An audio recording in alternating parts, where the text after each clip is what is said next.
প্রথমবারের মতো যাত্রীবাহী ট্রেন যমুনা রেল সেতু দিয়ে অতিক্রম করেছে। 12 ফেব্রুয়ারি সকালে রাজশাহী থেকে ছেড়ে আসা সিল্ক সিটি এক্সপ্রেস ট্রেনটি সেতু দিয়ে পার হয়।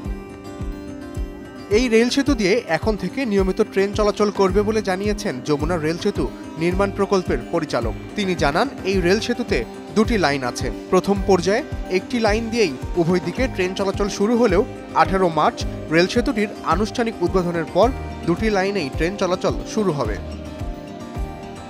রেলওয়ে পাকশি বিভাগীয় কার্যালয় থেকে প্রথম আলোকে জানানো হয়, এখন থেকে সেতু দিয়ে প্রতিদিন 34টি ট্রেন চলাচল করবে।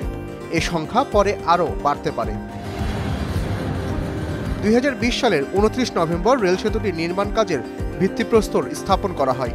সেতুটি 4.80 কিলোমিটার দীর্ঘ। এতে রয়েছে ডুয়েল গেজ ডাবল ট্র্যাক।